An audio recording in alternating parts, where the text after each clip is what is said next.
Shelter is a basic necessity for the Homo sapiens. Now, either in single or in clusters, activities for the built environment are so vast and dynamic too. Hence, their crucial contribution to societal development. On the Spot today offers a foundation to get on the building blocks to maintaining industry standards through the eye of a developer, as we talk affordable and better housing offering for the nation. Welcome to another interesting edition of the program. My name is Blessing Abu.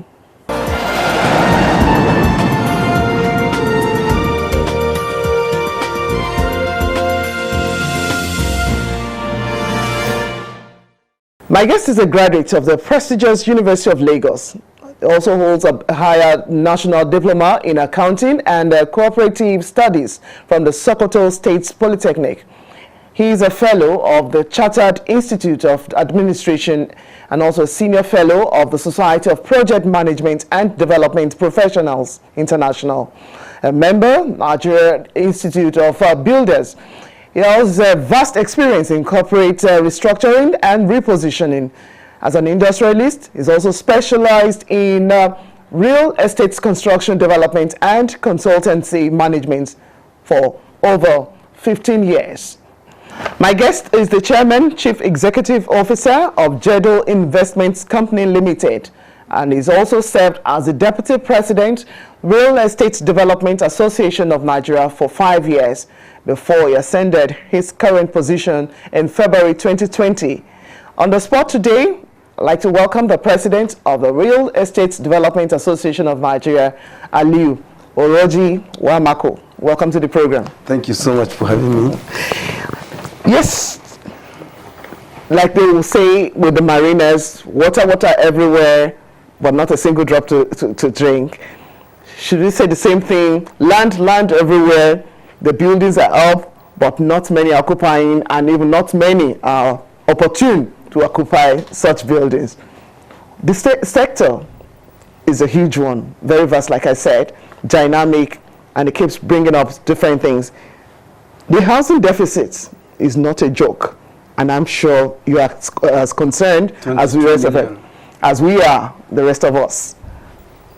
How real is this issue for builders like yourself? Thank you so much. The reality of the issue is that we are all aware there is a huge housing deficit in the country, and our association has been all it's doing to see that at least we alleviate the sufferings of Nigerians through the provision of affordable houses. We have long-standing alliance with Federal Mortgage Bank of Nigeria, whom we stand at the supply chain for them to create mortgages for Nigerians to get these affordable houses. And we have tried all our best for government to understand that the only way you reduce the housing deficit in the country is through provision of these affordable houses and align with Federal Mortgage Bank of Nigeria and other mortgage institutions who originate these mortgages. Because the take-home salary of most of our civil servants is nothing to carry home. And we believe without this intervention of Federal Mortgage Bank, there is no way most of our civil servants will be able to afford a house. Okay. And it is on this note that we feel Radiant come in to do the solution. Okay. For the country. It's also said that over 87% household population in Nigeria still live in rented apartments, and not everyone, like you said, can actually afford to own some of these homes or houses, as the situation may be, from community to community, state, or even at the federal level.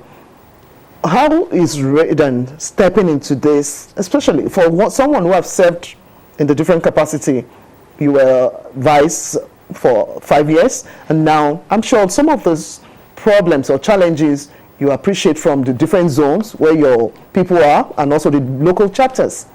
How are you stepping into this? Yeah, you see, what we did was that we come on with a very big gross program, which we called Rural Urban Housing Initiative, which our intention is to provide 100 housing units in all the 774 local governments were visible and viable. And in doing so, we are sure we are going to create at least not less than 5 million jobs. At least we are going to create 3,000 jobs in each of these local governments. How are we going to provide these houses? Our members has land.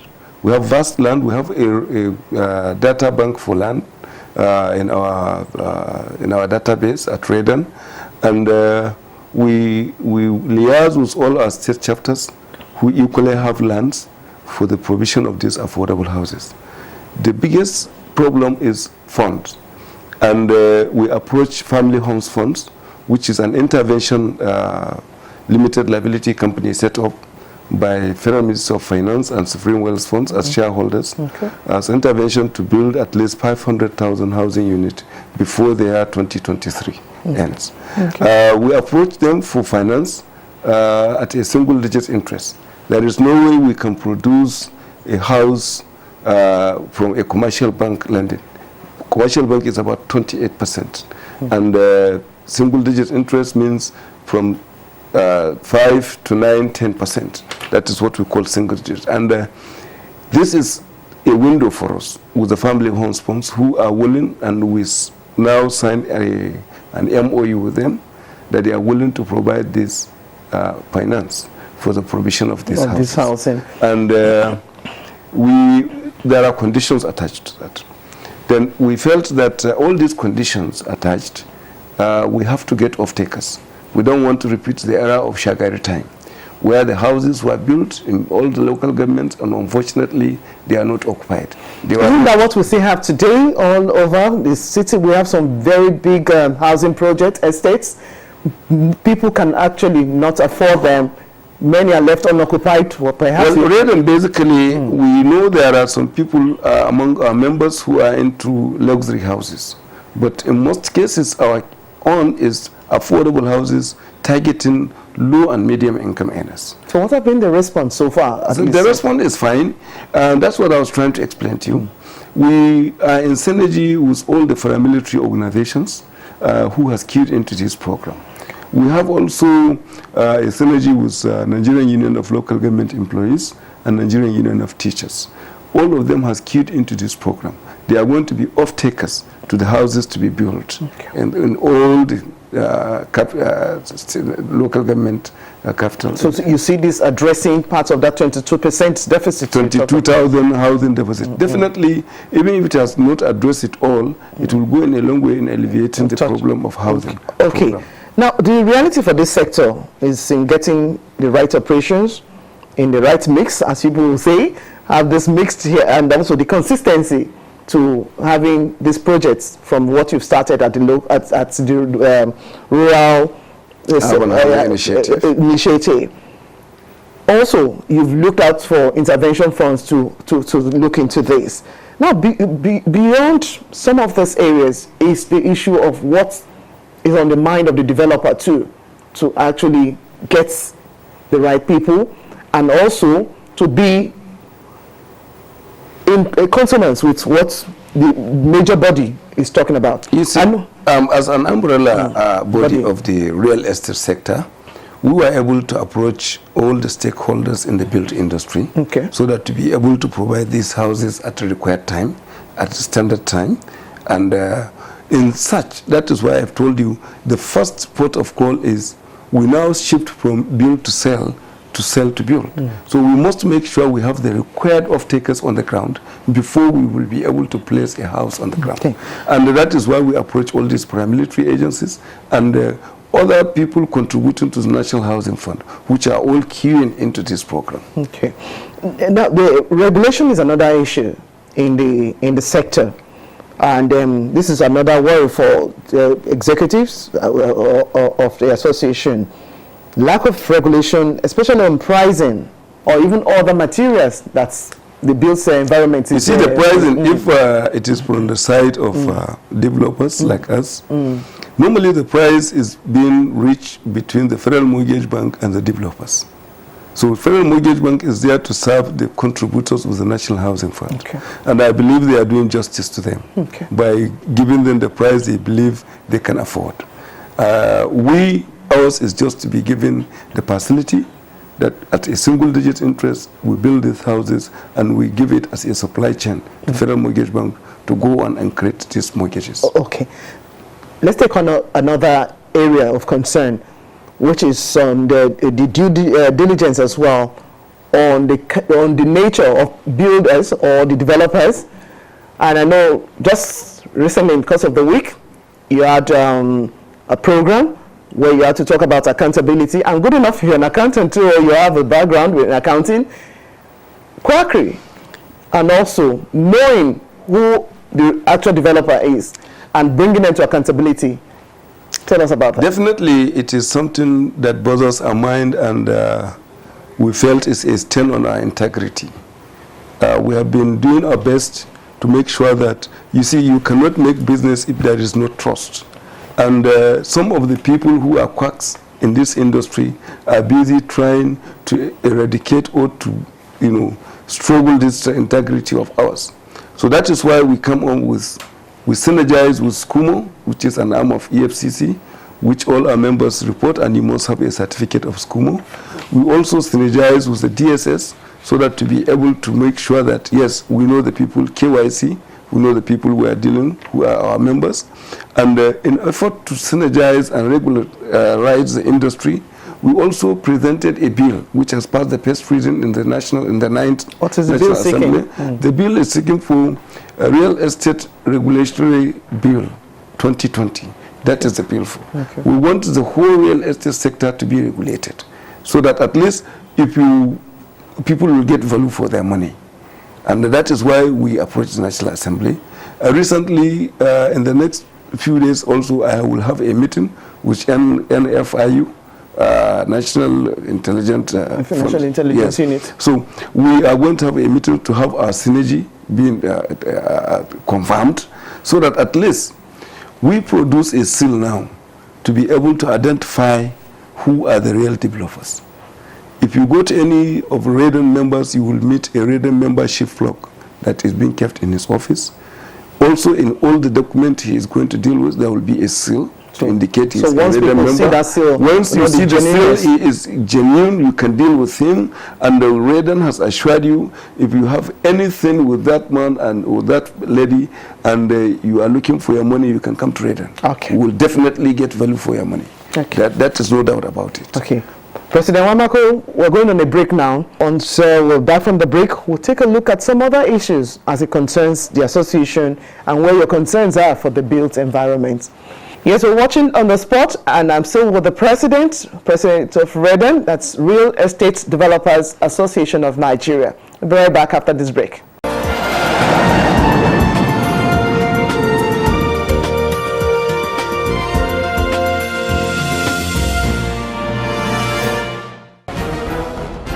Communication technologies allow the free flow of information to and from one source and another.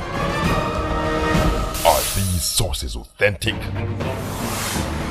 If the sources are not verifiable, then it's fake news.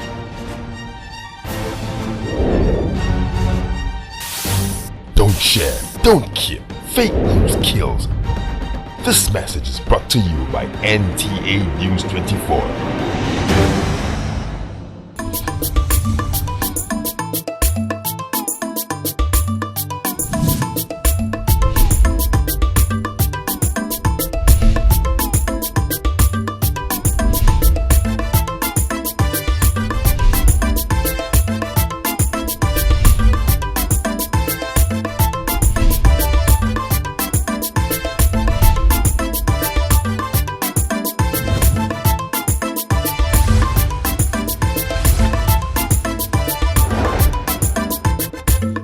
Yes, welcome back. If you just tuned in, the program is On the Spot, and we're taking a look at the built environment on the spot today. I have the president, Raiden, on spot. Just before the break, you were talking about a seal that will help the classification and also to differentiate the real members from those who are feeding fats on the sector. Yes. Okay. So how will all this help in curbing some excesses as we see today? This seal is of two types. We have the one that is an indoors estate. In those estates are those estates that we have checked their documentations. They have gotten all the various approvals of government approvals, and their titles are okay, and we can endorse that estate. Then there are those who are developers who we have not endorsed their estate, but they have confirmed with all the rules and regulations in Redden, and they have submitted all their documents, which we have checked and see their genuinity. Then we give them a Redden seal, which does not have their company logo. The one with their company logo is a seal that we have endorsed that estate, that everything about that estate is confirmed is okay. That is what we did. So anybody that is dealing with a Raider member must have that seal on his document. And if that document does not have the seal of that person, don't come to us. Because if you come to us, we will ask you, you cannot deal with somebody who is a quack in the society. So all we are talking about is all the general public should understand that you only deal with a Raider member who has produced either his certificate or he has a seal on his documentations, or you see you can check from our website, you will be able to find out all those developers that are Raider members, and Raider.com is just an easy way of getting it. And also part of the conversation you had at the program in the course of the week too had issues of measures to curb money laundering.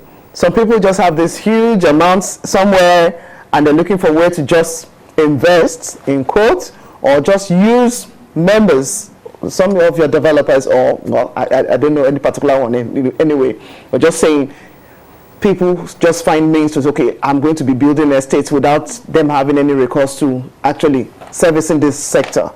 How is the program that you had in terms of conversation going to help address this? Yeah, you see, the synergy we have with Kumo, who are the watchdog of this Money Laundering and Terrorism Act 2011. They provide us at least 2 times in each year. They give us a lecture, which we host them for a lecture to educate our members based on this money laundering. And we have been taught several times about KYC. Know your customer. If you didn't know your customer, you cannot be able to transact business with him. So we believe anybody we are transacting business with, we know him very well. We have a mechanism of knowing who is this person and where did you get your money from. The price of some materials, as we'll say in our own parlance, building materials, whether from cement to other materials, is a worry for most people who want to have their homes built or go through developers to actually achieve that for them. How is the environment treating? Well, you see, the unfortunate situation is that the government is doing a good omen to the people who are producing these building materials, most especially cement. But they are not reciprocating because government has cancelled importation of cement. And this is just to give room for them at least to prosper as cement manufacturers in the country. They don't look at their factors of production. If you go and look at their books, I'm very sure the factors of production does not amount to the amount of money they are selling on the street. Because the retail price of the cement now. So you're saying we're being short-changed seriously on every side? I'm very sure we're being short-changed. And we have several times, approached the government to do so that they will be able to know what are the factors of production of these cement manufacturers. We use clay. That is what we use, which is a local raw materials. Then we believe that electricity is part of the factors of productions. Then some of them use PSFO. Some of them are using gasoline. But it's all the same. How much does it take to produce a bag of cement? Why should a bag of cement be after 4,000 naira? If we can get a bag of cement equivalent in Zimbabwe, just mentioned last week, I believe we saw it, at 1,500 naira. Why should it be 4,000 naira in Nigeria? With the huge resources. With the huge resources.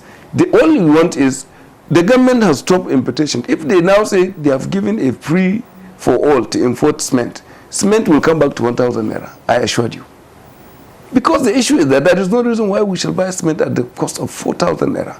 It is just too high. So what have you found out, at least basically, and how do we help? It's not our duty to find out. It's the duty of Standard Organization of Nigeria. Your members, are you making use of this materials? Of course, we have to go the way it is because we are not the one to regulate them. We have Federal Ministry of Trade and Industry. We have Standard Organization of Nigeria. They have all the duty to go and regulate what these cement manufacturers are doing. It is not our duty. We are just consumers. So we are going to drain under that weight to nobody owns up to checking this in terms of regulation? That is why I have pointed out to you that the Federal Ministry of Trade and Industry, the Standard Organization of Nigeria, they have a duty to play. They have a role to play in this aspect. They are the one to look at it and see what are the factors of production of these cement manufacturers, so that they will be able to curb this situation.